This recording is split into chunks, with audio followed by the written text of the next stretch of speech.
Hi, my name is Julie. Today I'm going to tell you about my astral projection.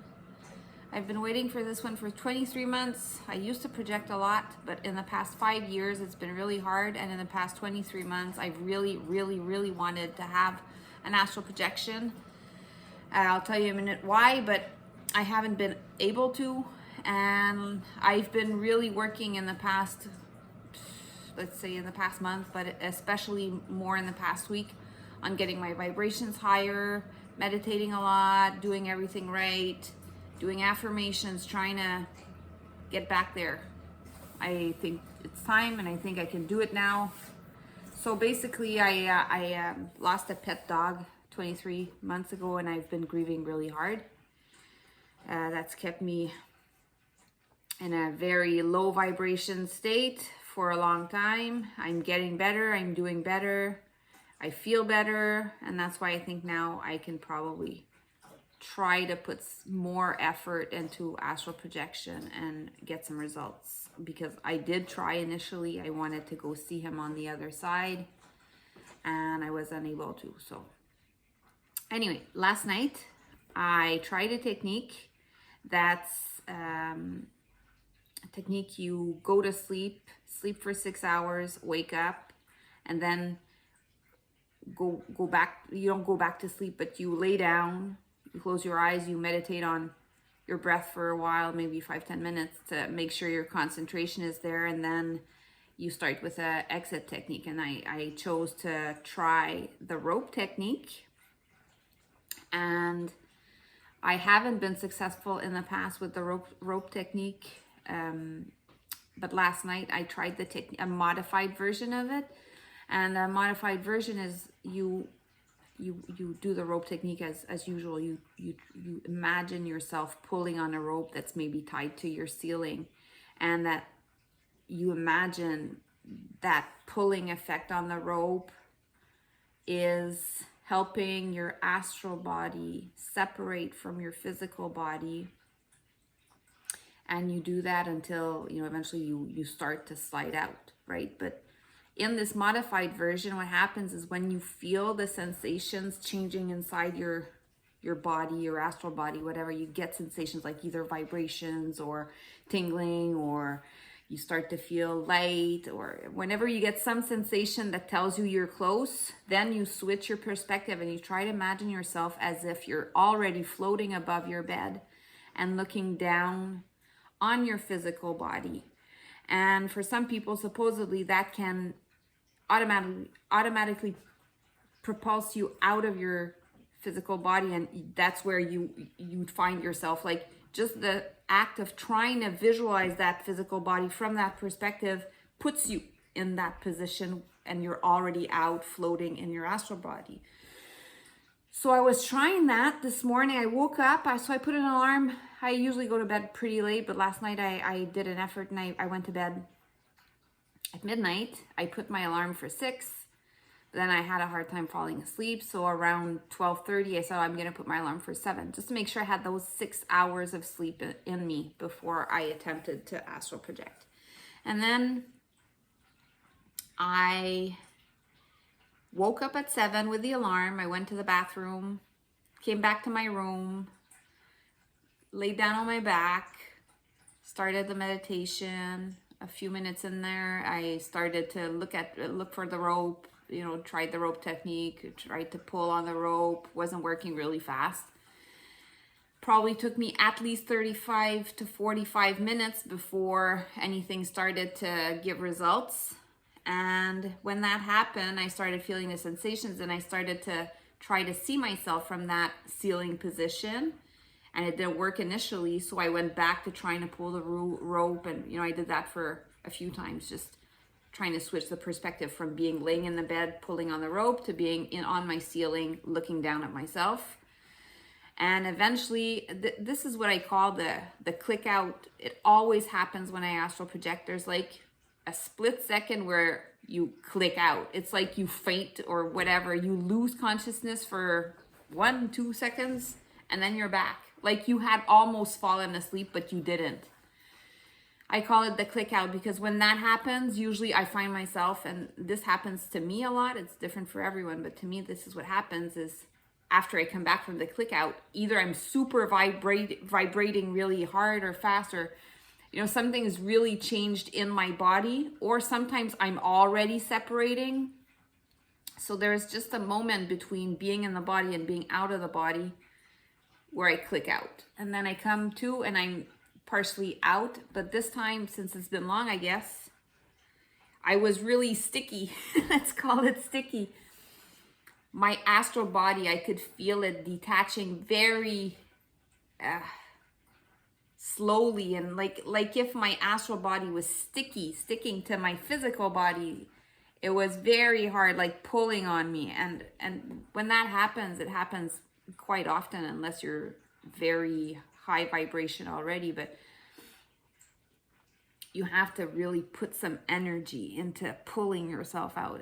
It's really difficult. So I'm super motivated. So I guess that helped, because I had to put some strength into it to get out. And then as I came out is where I didn't have good vision. I didn't have good vision as I came out, and I was semi-lucid. Like, it was hard to grasp lucidity in that moment. And I floated over my bed, and my dog used to sleep at the end of my bed on my mattress. And as I floated above that, I became more lucid, because I saw a spot, and I'm like, oh yeah, I'm supposed to be doing this to see my dog, my deceased dog. As I passed over his spot, because he still has some teddy bears there, just as a reminder that that's his spot. And so I tried to move them around and feel around, because my vision wasn't so good, and to try to see if he was there. And I actually asked, you know, Monsieur, that was his name, Monsieur, are you there? And I couldn't see him, so I moved on. And I moved on, and I kind of started to float downwards towards the door of my bedroom. And as I got there, I heard my cat meow. I couldn't see her, but I know she was there, because it was the same as when I wake up in the morning. Usually she comes around my door, and she knows, she realizes I'm awake, and she meows. And then it's like she's asking for me to get up and go feed her or something. But yeah, so I was, you know, floating down towards the entrance of my door to my bedroom. I heard her. I think I actually spoke to her like, hey, Molly, I can do it or something. You know, I was so happy to be out of my body, but I didn't see her. And then I kind of lost consciousness between my door and my kitchen. My room is on the same level as my kitchen. And usually I'd be lucid from my bedroom to the kitchen, but I wasn't. But as I got to the kitchen, which is an open space with the dining room, living room, kitchen set up, and when I got there is when I regained the lucidity, or that I was astral projecting. And then I started calling out for my dog to see if he was there. So, Monsieur, are you here? Are you here? And I couldn't see him. So I moved towards the patio door in my dining room. And I was just about to look out and decide, you know, am I going to go see somewhere else or try to do something else? Because I couldn't find him, when I realized that he was right behind me. I was so happy. So he was right behind me. And I turned around, I laid down, he jumped on me. We were super happy. He was giving me kisses. I was hugging him. And then that's when I wanted to ask, oh my God, how are you doing? How are things? Are you okay? And I was trying to start to ask those questions and really excited about getting answers. And I realized, well, he probably can't talk to me, which I know sounds, it's not logical, because I guess telepathy would be possible. I just didn't try it. But I instinctively thought that if I asked him to shapeshift into a human form, then we could talk. So I stood up, we were hugging, everything was fine. And I stood up and I'm like, oh, come here and like, come be a person in front of me. And then he did, he shapeshifted. He became like, I'd say a young teenage person. I'm going to say person because although his facial traits seemed very feminine, like a young female teenager, his hair was very short, like most young boys cut their hair nowadays, right? So I couldn't really tell if it was a female or male body he was incarnating in his spirit form, but it was a teenager, and he told me that he couldn't be like adult size or whatever. And he said this because I was expecting to see like a human man, you know, from his dog. To me, in my head, that's what I was asking for. But he saw that I was expecting something else, and so he said, "Oh, I can't really do that because this is my shape when I'm in human form, and this is how I let others see me when I'm in human form." So I guess his human form is like not a female, not a male, young teenager, maybe from 12 to 15 max years old. And so I was super happy. I didn't care what he looked like.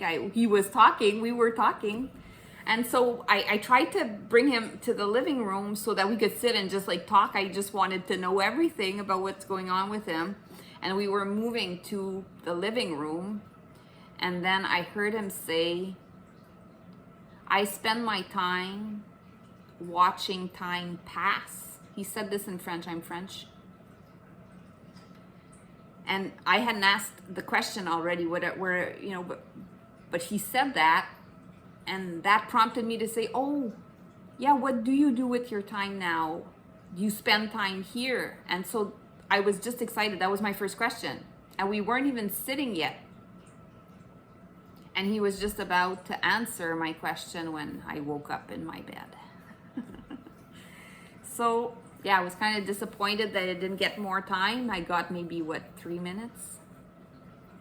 5 minutes? Not even 5 minutes, 3 minutes. But it was planned, it was controlled, it was pretty lucid like most of the time. And I saw my Monsieur, so I'm super happy. And I wanted to share because I'm working really hard on building up my astral projection practice again. I'm super motivated. I'm doing a lot of work on myself, on my spiritual side, on my astral body, my vibrations, my techniques, my health, everything that needs to be in order for it to work optimally. So I'm doing a lot of work on that, and I hope to be having a lot more in the future. So I wanted to record just in case someday I want to share. I might never share, but just in case I wanted to record. And so that was my experience today, my first one in forever, and the one I've been expecting for 23 months. So that was my experience today. Hope you enjoyed.